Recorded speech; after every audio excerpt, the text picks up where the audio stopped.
बिस्मिल्लाहिर्रहमानिर्रहीम। गुमनामी रोज़ के मोअज़्ज़िज़ सामीन, अस्सलामु अलैकुम। आइए चलते हैं कहानी की तरफ। दूसरी तरफ अमरीकी ख्यालखानी करने वाले वॉइसमैन जेम्स हार्डी और टफ गाई मिकाइल और गार्डी एल्बर्ट भंडारे के चेलों के अंदर मौजूद थे। इशरारा इकोरा और उनके चंद वफादार भी दूसरे चेलों के अंदर आ गए थे। वो सभी जे बलराम और भंडारी का इंतजार कर रहे थे। पुजारी उनकी अदम मौजूदगी में पूजा कर रहा था। वो तीनों इसलिए वहां मौजूद नहीं थे कि अमावस की रात शुरू हो चुकी थी। अंधेरा फैल गया था और अब वो तीन नहीं रहे थे, एक ही जिस्म में सिमट आए थे। ये ऐसा राज था कि वो किसी को बताना नहीं चाहते थे। थोड़ी देर बाद भंडारी काली माई की मूर्ति के पीछे से निकल कर आया।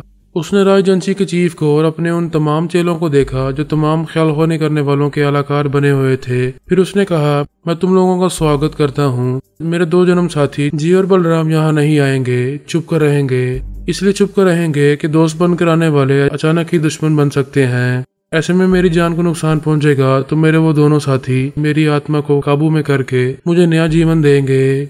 वो आहिस्ता आहिस्ता चलता हुआ चबूतरे के पास आकर बोला, मेरी बातों का बुरा ना मानना। यहाँ तुम में से कोई भी मेरे को कमजोर समझकर मुझ पर हमला करने की भूल कर सकता है और आराम मौत मर सकता है, इसलिए मैं पहले से खबरदार कर रहा हूँ। उसने दीपक राठौर की तरफ देखते हुए कहा, राज एजेंसी वाले हमारे दोस्त हैं और उन्होंने दिल्ली एयरपोर्ट पर हमको धोखा दिया था। वहाँ फरहाद को मार डालना चाहते थे पर हम उसे बचाकर यहाँ बलि चढ़ाने ले आए हैं। वो चुप रहकर बोला, यहाँ भी धोखा हो सकता है, कोई मुझको हलाक कर सकता है। कोई बात नहीं, मैं मर के भी नहीं मरूंगा। मेरी आत्मा यहाँ से जी और बलराम के पास जाएगी और वो उसे एक नए शरीर में पहुंचा देंगे। इस तरह मुझको नया जीवन मिल जाएगा। फिर वो अलाकार बनने वाले चेलों की तरफ देखते हुए बोला, मैं इशरारा से और अमरीकी टेलीपैथी जानने वालों से कहता हूँ कि अभी फरहाद का दिमाग एक खुली किताब बन गया है। तुम लोग उसके अंदर जाके मालूम कर सकते हो कि ये सचमुच फरहाद अली तैमूर है या नहीं। ये सुनते ही इशरारा, इकुरा और दूसरे तमाम टेलीपैथी जानने वाले मेरे अंदर आ गए। मेरे चोर ख्यालात पड़ने लगे। तीन अमेरिकी टेलीपैथी जानने वाले वॉइसमैन जेम्स हार्डी और टफ गाई मुझसे बड़ी अकीदत रखते थे, मेरे वफादार थे। उन्होंने पूछा, सर हम कैसे यकीन करें कि आप वाकई हमारे मोहसिन फरहाद अली तैमूर हैं। मैंने कहा, सब्र करो, थोड़ी देर बाद यकीन आ जाएगा। जेम्स हार्डी ने कहा, सर हमें जल्द से जल्द मालूम होना चाहिए, हम आपके लिए जान की बाजी लगाने आए हैं। मैंने कहा, मेरे लिए जान की बाजी लगाने का ख्याल दिमाग से निकाल दो। जय बलराम भंडारी से टकराने की गलती ना करो। जो हो रहा है उसे खामोश तमाशाई बनकर देखते रहो। भंडारी ने पुजारी को हुक्म दिया कि वो बलि देने के सिलसिले में खास मंत्र पढ़ते हुए पूजा शुरू करे। एक चेला शंख उठाकर उसे मुंह से लगाकर फूंकने लगा। शंख की आवाज पूरे मंदिर में गूंजने लगी। एक और चेला डोल उठाकर नाचने लगा। एक बड़ी अंगीठी से ऊद का धुआं हर सीमत फैल रहा था। चबूतरे पर अलाव दहक रहा था। अलाव का करीब ही एक भारी भरकम बुगदा रखा हुआ था जिससे मेरी गर्दन उड़ाई जाने वाली थी। पुजारी मंत्र पढ़ता हुआ उस बुगदे पर संदूर लगा रहा था और फूलों की पत्तियां छिड़क रहा था। फिर भंडारी पूजा की थाल लेकर मेरे पास आकर बोला, दुर्गा माँ के आगे हाथ जोड़ के सर झुकाओ, तुम्हारा कल्याण होगा, सीधे स्वर्ग में जाओगे।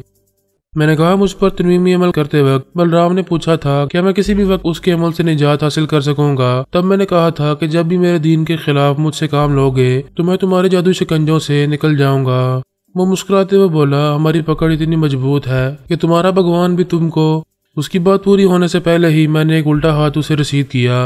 वो लड़खड़ा कर पीछे गया। थाल उसके हाथ से छूटकर फर्श पर गिरते हुए ठन ठना ठन ठना ठन बजने लगी। संदूर दूर तक बिखर गया।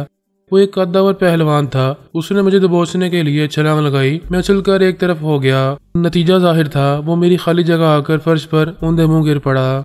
उसने उठने में देर नहीं लगाई मगर मुझ पर हमला न कर सका। अचानक ही उसकी बेटी नेहा सामने आ गई। वो तनीमी अमल के जरिए उसे गहरी नींद सुलाकर मुझे यहाँ लाया था।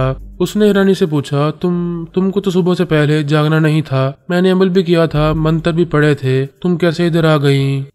वो बोली, तुमने जिस बेटी को धोखा दिया था वो तुमसे भी शक्ति वाली हो गई है। वो नेहा थी मगर नहीं थी।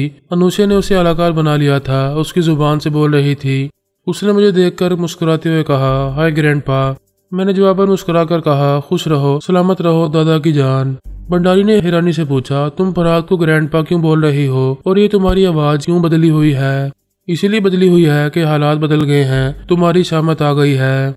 एक सीमत से सोनिया की आवाज सुनाई दी और उस शामत का नाम है सोनिया। वो मंदिर के बड़े दरवाजे से अंदर आ रही थी और कह रही थी, तुमने लाहौर में मुझे धोखा दिया, फरहाद को ट्रैप करके यहाँ ले आए। तुम्हारे काले जादू ने यह नहीं बताया कि मैं लाहौर से तुम लोगों का तमाशा देखती आ रही हूँ। सोनिया को देखते ही अमेरिकी टेलीपैथी जानने वाले वॉइसमैन जेम्स हार्डी और टफकई ने अपने अलाकारों के जरिए खुशी से चीख कर कहा, लॉन्ग लिव सोनिया फरहाद, तुम जियो हजारों साल, कोई तुम्हें मात नहीं दे सकता। ईश्वरा ने कहा, हम सियारे वाले भी यहाँ मौजूद हैं, ये यकीन करने आए हैं कि भंडारी ने वाकई फरहाद को कैदी बनाया है या नहीं। एक और ने कहा, हमें यकीन नहीं था कि भंडारी अपनी काली देवी के आगे तुम्हारी बलि चढ़ा सकेगा। अब ऐसा ही लग रहा है। क्यों भंडारी, क्या फरहाद को अब अपने शिकंजे में रख सकोगे? भंडारी ने पलटकर मुझ पर हमला करना चाहा। सोनिया ने छलांग लगाकर उसके मुंह पर एक किक मारी। वो जरा पीछे चला गया। अनुषा ने नेहा की जुबान से कहा, हाय पिताजी, क्यों लड़ रहे हो? अब तुम 3 नहीं रहे हो, 3 की ताकत नहीं है, सुबह तक अकेले रहोगे, टेलीपैथी काम नहीं आएगी, तुम्हारा काला जादू रूहानी टेलीपैथी के आगे पानी हो जाएगा। उसने नेहा को देखते हुए कहा, क्या बकवास कर रही हो, मैं अकेला नहीं हूँ, जी और बलराम छुपे हुए हैं। ये दुश्मन मुझको जान से मार डालेंगे तो वो दोनों मेरी आत्मा को दूसरे शरीर में पहुंचाकर मुझे नया जीवन देंगे। सोनिया ने अपने स्टाइल के मुताबिक घूमकर एक और किक मारी, फिर कहा, अभी मरोगे तो नई जिंदगी हासिल करने की हसरत लेकर जहन्नुम में जाओगे। वो मार खाकर पीछे गया। उस वक्त जहनी तौर पर उलझ गया था। ये जानता था कि मेरे और सोनिया के हाथों मारा जाएगा तो उसे नई जिंदगी देने वाले जी और बलराम उसके अंदर ही मर जाएंगे। उसे सुबह तक तनहा लड़ना था। उस मंदिर से भागने में ही उसकी सलामती थी। उसने सियारे वालों और अमेरिकी टेलीपैथी जाने वालों को अपनी ताकत और बढ़तरी जतलाने के लिए वहां बुलाया था। वो तमाम आने वाले भी उसे कमजोर पाकर उस पर हमले कर सकते थे। वो हर तरफ से खतरात में गिर गया था। अचानक ही पलटकर वहां से भागने लगा। सोनिया ने उसके पीछे दौड़ लगाई। पुजारी चबूतरे के पास बैठा हुआ था। उसने सोनिया की टांग पर टांग मारी। वो लड़खड़ा कर गिर पड़ी। मैं कुछ दूर फासले पर था। भंडारी को पकड़ने के लिए दौड़ लगा रहा था। उसकी तो जान पर बनाई थी। वो अपनी दुर्गा माँ के पीछे जाकर नजरों से ओझल हो गया। उसके 2 चेले मेरा रास्ता रोकने आए। एक के हाथ में गिटार थी, दूसरा लाठी घुमाता हुआ आ रहा था, लेकिन मुझ पर हमला करने से पहले ही चीख मारकर फर्श पर गिरकर तड़पने लगा। जेम्स हार्डी ने उसके अंदर दलदला पैदा किया था। गिटार वाले को टफकाई ने उठाकर पटक दिया। उसका भी दिमाग बुरी तरह उलझने लगा। मैं उन दोनों को फलांग कर दौड़ता हुआ काली माई की मूर्ति के पीछे आया तो वो दिखाई नहीं दिया। आगे एक तंग राहदारी थी। मैं वहां से गुजरता हुआ कमरे में पहुंचा। सोनिया भी दौड़ती हुई आ गई। उसने कहा, कहाँ है वो? उस कमरे के फर्श में चौकोर खला था। हमने आगे जाकर देखा, एक तंग सा जीना नीचे तहखाने में था। नीचे एक मशल रोशन थी। सोनिया ने नीचे उतरकर मशल को हाथ में लिया। फिर हम आगे बढ़ने लगे। आगे एक तंग राहदारी थी। वहां से गुजरते हुए मालूम हुआ कि वो एक सुरंग है। मैंने ख्यालखानी के जरिए अनुषा से कहा, हम उसके पीछे भागना नहीं चाहते, तुम उसे रोको। उसने कहा, सॉरी ग्रैंडपा, उसके पीछे भागना ही है, ये मुकद्दर का खेल है। वो सुबह तक अपनी जान बचाता फिरेगा, आप उसे दौड़ाते रहेंगे। रूहानी टेलीपैथी का काम अब खत्म हो चुका है। मुझे आगे कुछ करने की इजाजत नहीं है। मैं जा रही हूँ, खुदा हाफिज। वो चली गई। मैंने और सोनिया ने एक दूसरे को देखा। लोहे मुकद्दर पर जो लिखा जाता है वही होता रहता है। हम कभी तदबीर से और कभी दुआओं से उस तहरीर को बदलना चाहते हैं, लेकिन कोई तदबीर कारगर होती है, कोई दुआ कबूल हो जाती है, शायद इसलिए कि लोहे मुकद्दर में कबूलियत लिखी होती है। हम कुदरत के पेचीदा राजों को किसी हद तक समझते हैं और समझते समझते उलझते रहते हैं। वो सुरंग बहुत लंबी थी। हम तकरीबन आधे घंटे तक चलते रहे। सोनिया ने कहा, पता नहीं वो इसी सुरंग से फरार हुआ है या दूसरे रास्ते से निकल गया है। मैंने कहा, ऐसी सुरंगें जान बचाकर फरार होने के लिए बनाई जाती हैं। उसी रास्ते से आगे कहीं गया होगा। उस सुरंग के आखिर पर कच्ची सीढ़ियां बनी हुई थीं। हम उन पर चढ़ते हुए एक छोटे से मंदिर में आ गए। वहाँ शिव शंकर हर हर महादेव की पूजा की जाती थी। हम एक कमरे में पहुंचे। वहाँ मुख्तलिफ सामान बिखरा था। भंडारी ने गेरुए रंग की धोती पहनी थी। वो एक मेज के सामने पड़ी हुई थी। रेडीमेड मेकअप का सामान भी था। वो लिबास और चेहरा बदलकर वहां से भाग गया था। हम उस मंदिर से बाहर आए। रात की तारीकी में एक गाड़ी की हेडलाइट्स दूर जाती हुई दिखाई दे रही थीं। वो भंडारी ही हो सकता था। मैं ख्यालखानी की प्रवास करता हुआ उसके अंदर पहुंचा। अगरचे सांस रोककर उसने मुझे अपने अंदर ठहरने का मौका नहीं दिया था, तहम चंद सातों में ये मालूम हो गया कि वो कार ड्राइव कर रहा है। सोनिया ने कहा, आधी रात तो गुजर चुकी है, वो मजीद 5 या 6 घंटों तक हमसे दूर भागता रहेगा।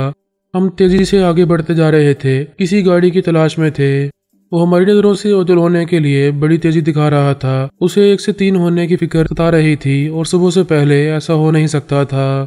वो कदरे वीरान इलाका था। एक मकान के सामने एक खूबसूरत महंगी कार खड़ी हुई थी। वहाँ गरीब तबका रिहाइश पजीर था। सोनिया ने दरवाजे पर दस्तक दी। अंदर खामोशी रही। तब मैंने दरवाजा पीटना शुरू किया। एक शख्स गुस्से से बुड़बुड़ाता हुआ आया। बंद दरवाजे के पीछे से बोला, कौन है? जाओ यहाँ से, आधी रात को दरवाजा नहीं खुलेगा। मैं उसके अंदर पहुंच गया। उसका गुस्सा और दिमाग की गर्मी सर्द पड़ गई। वो दरवाजा खोलकर बाहर आया। मैंने कहा, कार की चाबी दो। मैं जानता हूँ तुम एक पेपर के ओनर हो, यहाँ अपनी दास्ता के साथ मुंह काला कर रहे हो। क्या मैं तुम्हारी बीवी बच्चों को यहाँ ले आऊँ? उसने इनकार में सारी लाते हुए नहीं नहीं कहते हुए चाबी मेरे हाथ पर रख दी। हम फौरन ही कार में आकर बैठ गए। उस रईसी आजम का दिमाग मेरी मुट्ठी में था। वो चुपचाप खड़ा देख रहा था। सोनिया ने कार स्टार्ट करके आगे बढ़ा दी। भंडारी की कार नजरों से ओझल हो गई थी। पता नहीं वो कितनी दूर निकल गया था। हम अंदाजे से उस सड़क पर चलते हुए दोराहे फिर चौराहे पर आ गए। ये समझना मुमकिन नहीं था कि वो किस रास्ते पर गया है। सोनिया ने एक चौराहे पर कार रोक दी। स्टीयरिंग पर हाथ मारते हुए कहा, उस फरार होने वाले के लिए इतने सारे रास्ते खुले हैं। वो किधर गया होगा? हम किधर जाएं? वो सर उठाकर उसकी बू सूंघने की कोशिश करने लगी। भंडारी के पास एक नन्ही सी परफ्यूम की शीशी थी। उसने अपने लिबास में कुछ परफ्यूम लगा रखा था, इसलिए उसकी बू नहीं मिल रही थी। मैंने फिर भंडारी के दिमाग में छलांग लगाई। वो सोच की लहरों को महसूस करते ही सांस रोककर भगा देता था, मगर उस वक्त ऐसा ना हो सका। अचानक ही कहीं ठोकर खाकर गिर पड़ा था। तकलीफ की शिद्दत से हाँफता हुआ दोबारा उठकर दौड़ने लगा। उतनी देर में पता चला कि उसकी कार खटारा थी। उसमें खराबी पैदा हो गई थी। वो खराबी दूर करने का वक्त नहीं था। जिस तरह मैंने टेलीपैथी के जरिए कार हासिल की थी, उसी तरह वो भी एक सीमा दौड़ता हुआ किसी गाड़ी वाले को ट्रैप करने का मुंतजिर था। रात को 1 बज रहा था। उस इलाके की सड़कें वीरान थी। वो एक जगह रुक गया। दूर से एक गाड़ी आती दिखाई दे रही थी। उसकी सांसें बहाल हो रही थी। उसने सांस रोककर मुझे भगा दिया। मैं उसके अंदर जलजिला पैदा करना चाहता था। कम वक्त उन्हीं लम्हात में बचकर निकल गया। उसकी सोच ने बताया कि उस वक्त वो हाथी बगान में है। मैंने करीब से गुजरने वाले एक शख्स को रोक कर पूछा, हाथी बगान किस तरफ है? उसने एक सिमत इशारा करते हुए कहा, उस रास्ते पर जाएं, 15 मिनट में वहां पहुंच जाएंगे। सोनिया ने फौरन ही कार स्टार्ट करके उसे आगे बढ़ाया। फिर उसकी रफ्तार बढ़ाती चली गई। जल्दी ही हमें सड़क के किनारे वो खटारा कार दिखाई दी। भंडारी वहीं से दौड़ता हुआ आगे गया था, मगर हमें देर हो चुकी थी। वो एक गाड़ी वाले से लिफ्ट लेकर किसी दूसरी सिमत चला गया था। हम फिर एक चौराहे पर आकर उलझ गए। पता नहीं वो किस रास्ते पर गया होगा। सुबह होने से पहले उसे जहन्नुम में पहुंचाना जरूरी था। अमावस की तारीखी खत्म होने के बाद वो एक तरफ से 3 हो जाते तो फिर अगले महीने की आखिरी तारीख तक सहतरफा शेज़ोर बन जाते। यानी पहले की तरह उनकी 3 अलग अलग ताकतें और सलाहियतें होती और हम उनमें से 1 या 2 को हला करते तो तीसरा उनकी आत्माओं को दूसरे जिस्मों में पहुंचाकर अदम से वजूद में ले आता। जब वो 1 से 3 हो जाते तो कभी एक जगह एक ही वक्त में एक दूसरे के सामने नहीं आते थे। दूर दूर रहकर एक दूसरे के लिए ढाल बनते रहते थे। हमारी उंगलियां अपनी अपनी जगह कमजोर होती हैं, लेकिन मुट्ठी बनने के बाद फौलादी मुक्का बन जाती हैं। जे बलराम और भंडारी का मामला उसके बरक्स था। वो एक जिस्म में समाकर मुतहिद होते तो उनमें वो एक बदन के ढांचे में समाकर कैदी बन जाते थे। दूसरे की इमदाद के लिए वहां से निकल नहीं पाते थे। उस रात भंडारी अपने 2 साथियों के बगैर भी यारो मददगार था। वो सुबह तक जिंदा सलामत रहने के लिए ईश्वरा से, अमेरिकी टेलीपैथी जाने वालों से और राय एजेंसी वालों से इमदाद मांग रहा था। उसने दीपक राठौर से कहा, मेरी इमदाद करो और फरहाद को मेरे पीछे आने से रोको। राठौर ने पूछा, हम कैसे रोकें? पता नहीं इस वक्त तुम कहाँ हो और वो दोनों कहाँ हैं? इस शहर में तुम्हारी एजेंसी के दर्जनों जानिसार हैं। उनसे बोलो वो साउथ कोलकाता में उनको ट्रैप करें। जैसे ही दिखाई दें उन्हें गोली मार दें। वो फोन के जरिए उस शहर के जासूसों से राब्ता करने लगा। भंडारी ने अमेरिकी टेलीपैथी जाने वाले माइकल और गाइडी एल्बर्ट के दिमागों में पहुंचकर कहा, मेरे को मालूम है वो 3 अमेरिकी टेलीपैथी जाने वाले जेम्स हार्डी, वाइसमैन और टफ गाई फरहाद के गुण गाते हैं। मैं उन पर विश्वास नहीं करूंगा। अभी तुम दोनों मेरे काम आ सकते हो। अगर काम आओगे, फरहाद और सोनिया को ढूंढ कर मार डालोगे तो मैं तुम्हारे योगा जाने वाले फौजियों और अमेरिका का पक्का दोस्त बन जाऊंगा। माइकल और अल्बर्ट ने कहा, हमें गाइड करो, हम उन्हें कहाँ तलाश करें? उसने कहा, इस शहर के किसी आदमी को अपना अलाकार बनाओ। वो यहाँ के सारे इलाकों में तुम्हारी रहनुमाई करेगा। फौरन उन्हें साउथ कोलकाता में ढूंढो। माइकल और अल्बर्ट मंदिर में उसके 2 चेलों को अलाकार बनाकर मौत का तमाशा देखने आए थे। उन्होंने उन चेलों को हुक्म दिया कि फौरन गाड़ी में बैठकर वहां से कोलकाता के जनूबी इलाके में जाएं। वो भंडारी के दुश्मनों को तलाश करना चाहते हैं। वो उनके अहकामात की तामील के लिए वहां से चल पड़े। हम भंडारी के पीछे थे और वो अपने हमायतियों को हमारे पीछे लगा रहा था। उसने ईश्वरा से कहा, अगर तुम चाहते हो कि मैं दोनों के बाद तुम्हारी गर्दन तक ना पहुंचूं, दुश्मनों को तुम्हारा पता ठिकाना ना बताऊं, तो भी सोनिया और फरहाद को मेरे पीछे आने से रोको। वो भी साउथ कोलकाता में है, उन्हें ढूंढ कर मौत के घाट उतार दो। ईश्वरा ने कहा, मैं तुमसे हर हाल में दोस्ती रखूंगा, अभी उन्हें तलाश करने जा रहा हूँ।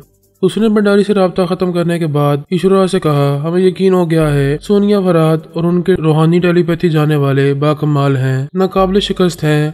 भंडारी जान बचाने के लिए कुत्ते की तरह भागता फिर रहा है। हमने सोनिया से दोस्ती का जो जुबानी मुआहदा किया है उस पर कायम रहेंगे। ईश्वरा ने कहा, हम उसी वक्त कायम रह सकेंगे जब भंडारी मारा जाएगा। जिंदा रहेगा तो हमारी खुफिया पनाहगाह तक जरूर पहुंचेगा। हाँ, अगर आज नहीं मरेगा, बचकर निकल जाएगा तो हमारे लिए मुसीबत बन जाएगा। हम दोहरी पॉलिसी इख्तियार करेंगे, दोनों के हिमायती बनकर रहेंगे, फिर जिसका पलड़ा भारी होगा उधर झुक जाएंगे। वो ख्यालखानी की प्रवास करता हुआ सोनिया के पास आया, फिर बोला, मैं दोस्ती निभाने और जरूरी इतला देने आया हूँ। वो बोली, मैं किसी को अपने अंदर ज्यादा देर तक नहीं रहने देती। पिछली सीट पर एक मुकामी बशिंदा हमारी रहनुमाई के लिए बैठा है। ये हमें इस शहर के मतलूबा इलाकों में ले जा रहा है। मैं इसकी आवाज सुना रही हूँ, तुम उसके जरिए बातें करो। फिर सोनिया ने पिछली सीट पर बैठे हुए शख्स से पूछा, तुम्हारा नाम क्या है? उसने जवाब दिया, मेरा नाम मनमोहन है। ईश्वरा ने उसके अंदर पहुंचकर उसके जरिए कहा, मैडम, भंडारी चाहता है हम आपको उसका ताकुब करने से रोकें, बल्कि आप दोनों को हलाक कर दें। इसी तरह उसने अपने दोनों हमायतियों को भी आपके पीछे लगाया हुआ है। तुम क्या कहने आए हो? यही कि मैं आपसे गद्दारी नहीं करूंगा। हमारे दरमियान दोस्ती और बाहमी तावन का जो जुबानी मुआहदा हो चुका है उस पर कायम रहूंगा और अभी आपको भंडारी तक पहुंचाने की पूरी कोशिश करूंगा। मैंने पूछा, तुम कैसे मालूम करोगे कि वो कहाँ गुम हो गया है? उसने मुझे कहा है कि मैं आपको कोलकाता के जनूबी हिस्से में तलाश करूं। इसका मतलब ये है कि वो खुद जनूबी हिस्से में है। उसे ये अंदेशा है कि आप वहां जाएंगे, लिहाजा आप दोनों को रोकने के लिए अपने हमायतियों को भी उधर का रास्ता दिखा रहा है। हाँ, यही बात समझ में आती है कि वो साउथ कोलकाता के किसी इलाके में है। सोनिया ने कहा, मुझे उसकी बू नहीं मिल रही है। वो खुद को परफ्यूम में छुपा रहा है। किसी तरह उसे परफ्यूम से महरूम करने की कोशिश करो। ठीक है, मैं पूरी कोशिश करूंगा। भंडारी ने मुझे ये कहकर डरा रखा है कि वो 2 दिनों के बाद मेरी खुफिया पनाहगाह तक पहुंच जाएगा। वो बहुत ही खतरनाक जादूगर है, मुझे मेरी पनाहगाह से निकालकर मेरे दुश्मनों के सामने ला सकता है। क्या आप इस सिलसिले में मेरी कुछ इमदाद कर सकेंगे? भंडारी से पहले हमारे रूहानी टेलीपैथी जानने वाले अच्छी तरह जानते हैं कि तुम किस बेस में कहाँ रोपोश रहते हो, मगर उन्होंने हमें भी इस सिलसिले में कुछ नहीं बताया है। उन्होंने हम सबको कुदरती हालात के मुताबिक एक दूसरे से निपटने के लिए छोड़ दिया है। सोनिया ने कहा, फिक्र ना करो, वो तुम्हारे खुफिया अड्डे तक पहुंचेगा तो हम उससे निपट लेंगे। हमसे तावन करते रहोगे तो भंडारी तुम्हारी पनाहगाह तक पहुंचने के लिए जिंदा नहीं रहेगा। आज ही सुबह होने से पहले जहन्नुम में पहुंच जाएगा। मैं जा रहा हूँ, उसे परफ्यूम से महरूम करने की पूरी कोशिश करूंगा। वो चला गया। मैंने सोनिया से कहा, वो दुश्मन इसी इलाके में कहीं है। ये उसकी खुशनसीबी है कि तुम्हें उसकी बू नहीं मिल रही है। पता नहीं मंदिर से फरार होते वक्त उसने परफ्यूम कहाँ से हासिल किया है। अगर वो 4 दीवारी से बाहर कहीं भटक रहा होगा तो परफ्यूम खुली फिजा में जल्दी उड़ जाएगा। खुदा करे ऐसा एक चांस हमें मिल जाए। सोनिया उसकी बू पाने के लिए बेचैन थी। उधर वो परेशान था क्योंकि परफ्यूम की एक नन्ही सी शीशी उसके पास थी, वो आधी से ज्यादा खाली हो गई थी। उस वक्त रात के 3 बज रहे थे। तकरीबन 3 घंटों में सुबह होने वाली थी। ये साफ धमकी थी कि सुबह से पहले पहले वो शीशी बिल्कुल खाली हो जाएगी। उसके सामने बचाव की एक ही सूरत थी, वो वहां से सैकड़ों किलोमीटर दूर चला जाना चाहता था ताकि सोनिया को उसकी बू ना मिले और परफ्यूम की भी जरूरत पेश ना आए। मगर रात के पिछले पहर उसे गाड़ी नहीं मिल रही थी।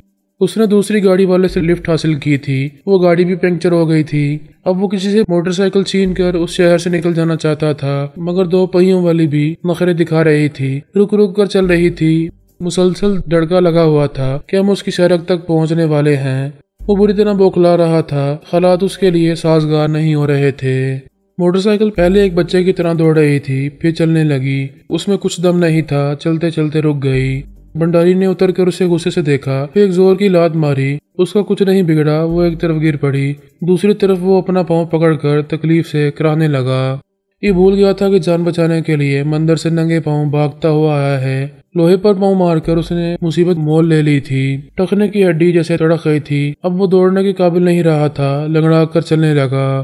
दहशत और बढ़ गई थी। वो दाएं बाएं और पीछे की तरफ देखता जा रहा था। ऐसा लग रहा था जैसे हम अचानक ही कहीं से छलांग लगाकर उसे दबोचने वाले हैं। ये सोच सोच कर उसका हौसला पस्त हो रहा था कि रूहानी टेलीपैथी के जरिए उसे मिलने वाली गाड़ियों को नकारा बनाया जा रहा है और उसे लंगड़ा बनाकर मजबूर किया जा रहा है ताकि वो घिसट घिसट कर अपनी मौत का इंतजार करता रहे।